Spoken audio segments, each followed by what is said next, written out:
did. Yeah, the Surf City Allstars were Jan and Dean's backup band for a long time. And most of the members in that band have played with the Beach Boys on the road. And we're going to play tonight on the football field. Now what's the matter, buddy? Ain't you heard of my school? It is number one in the state. Probably the world! So be true to your school, just like you would to your career, guys. So be true to your school, let your colors fly. Be true to your school. I got a purple sweater with the letter in front. I got the football track. I'm proud to wear it now when I cruise around the other parts of the town. I got my $2 bag.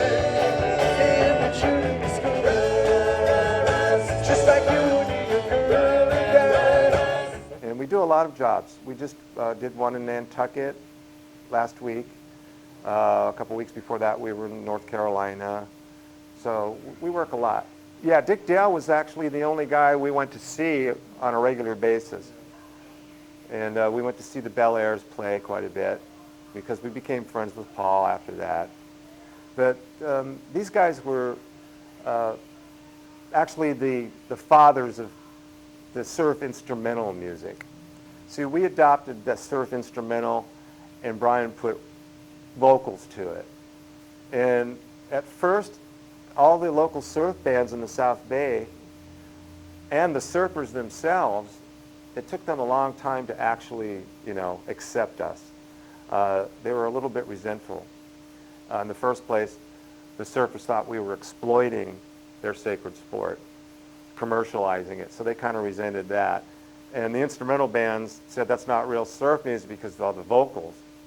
But then, obviously, as you know, people accepted us, and we became, pretty much standard and regarded as surf music. Yeah. In the later years, of course, Brian strayed away from that.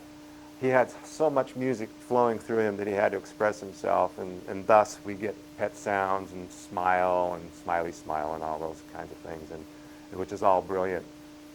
But of course, it did stray away from the surfer. And by that time, surfing was pretty much commercialized anyway, I think. During the 70s, it started really becoming sort of a mainstream thing. Yeah, I personally got out of the Beach Boys and started playing a lot of rhythm and blues. Like I think Eric Clapton and John Mayall introduced blues to the kids in the late 60s. The teenagers, the mainstream music buyers, weren't really aware of where the music was coming from, and the roots were in the blues music. And so thanks to these English guys who were, and the Rolling Stones too were very heavily blues influenced. So I went off into that direction, actually attended music school for about a summer in Boston. But I learned so much that I still use it. I didn't have the qualifications to get into school, but I studied with the composer at the conservatory for about, 8 months or so, and learned quite a bit of stuff. What we were doing was more like, traditional blues, like Jimmy Reed, and the more commercial kind of stuff like Ray Charles.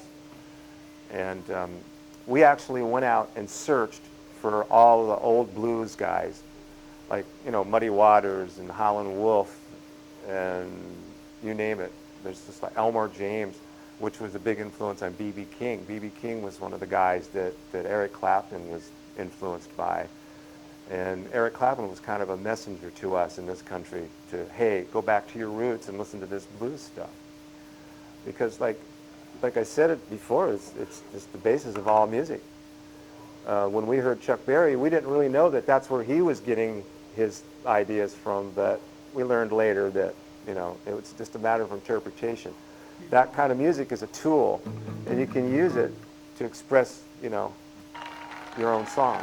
Brian Wilson, the genius behind the Beach Boys, was taking music lessons in this very classroom. This piano here, we found out after exhaustive research, was the one Brian Wilson actually played on back in the 60s.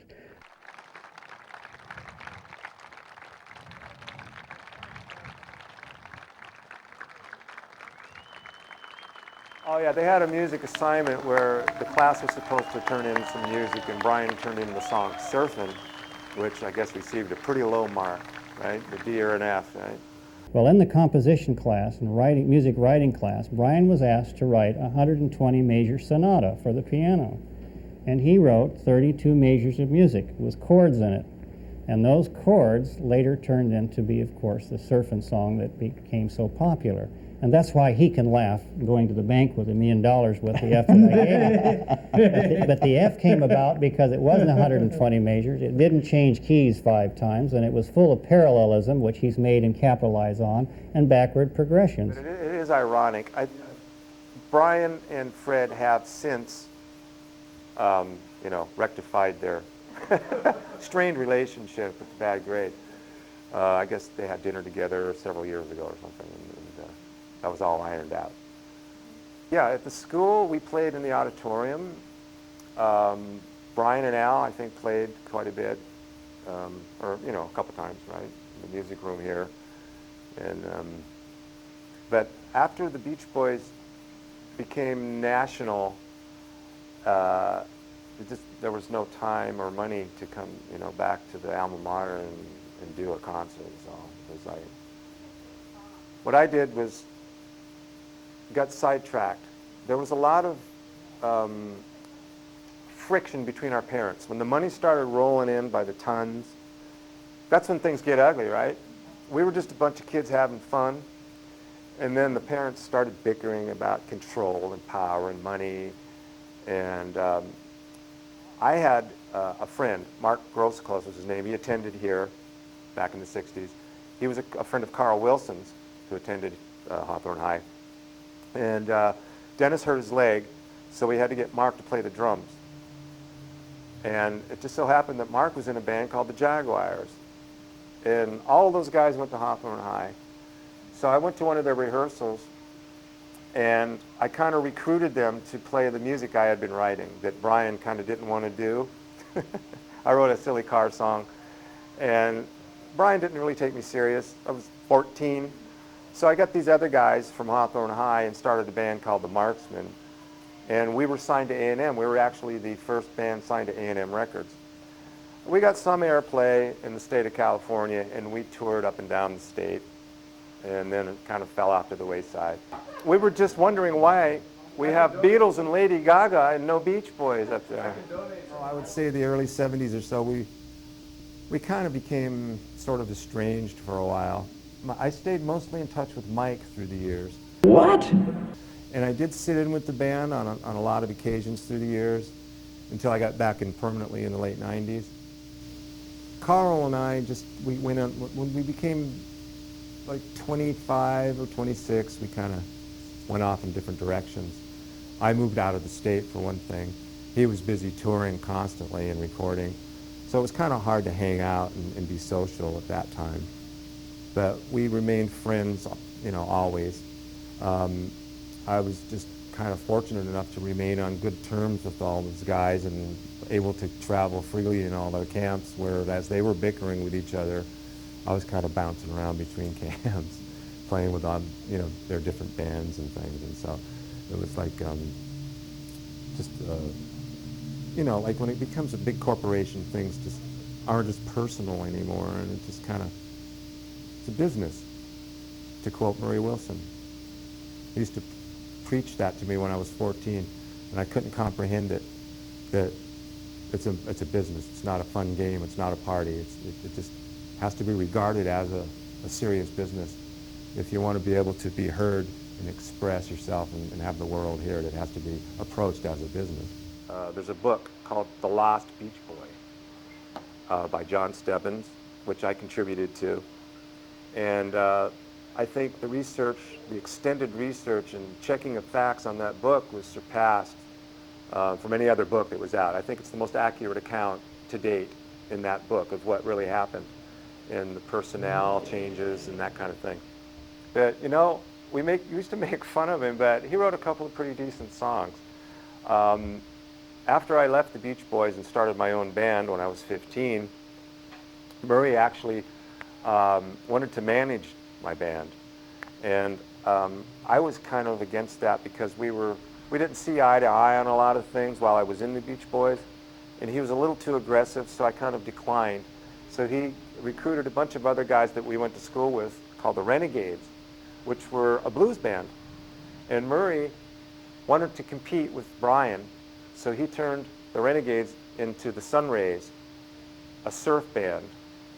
And these guys were really good. And Murray would hire me and Glenn Campbell to go play on their records. The Sunrays did a couple of Murray's songs. One was called Bye Baby Bye, which was a ballad that I played on. And another one was Out of Gas, which was a car song. And it had humorous lyrics. And I mean, they were every bit as good as, you know, the other people that were trying to write surf and car songs at the time. Although he was an old man, but the songs were just as good. And I remember Murray, he said that he wrote the Tennessee Waltz. It was a big hit by a singer named Patti Page. And he claimed that, now this is, I don't know what the facts are exactly, this is kind of a rumor or a legend that Lawrence Welk kind of ripped him off and stole that song from him, the Tennessee Waltz. Murray used to sit at that big B3 Hammond organ. He would sit there and just, you know, jam and write songs. And his wife Audrey played the piano.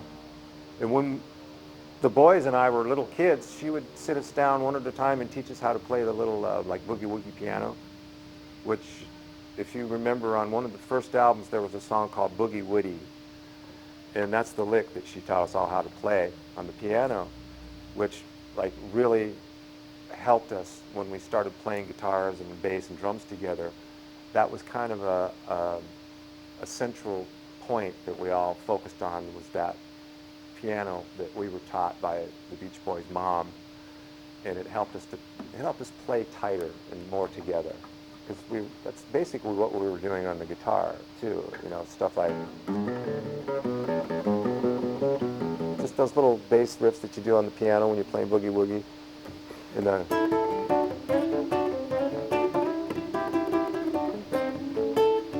that's like she taught us how to do that with our right hand on the piano, and with our left hands we were going, you know, just the bass riff, or just any way you want to do it with your right hand going.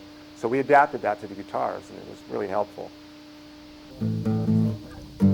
There's nothing more exciting than the sparkle of chrome, like on the beatnik bandit with the clear glass dome. And there's a place downtown where you can see them all. You can browse all night and really have a ball at the custom car show. At the custom car show. There isn't any other place that I would rather be than the custom car show. You see the surfing woodies and the juice cool goodies at the, you know, so forth, so on. And then it kind of goes, and there's like a,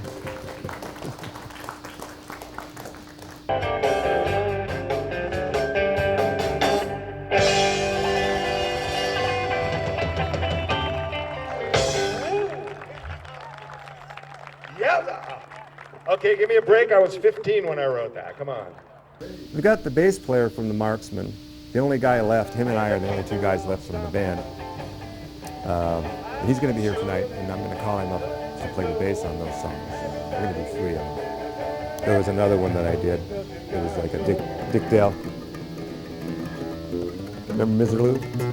It's hard to do without a pick, but anyway, it's you'll hear it tonight. And then another song called Cruisin'. We're going to do those 3 songs tonight. One of the Marksmen was a disc jockey for a while in Baltimore, and then I lost track of him. 2 of them died, and then another one moved back to Indiana, and I lost touch with him. So Bill is the only guy left, and he's an alumnus right here, Hawthorne High. Sat in this music room.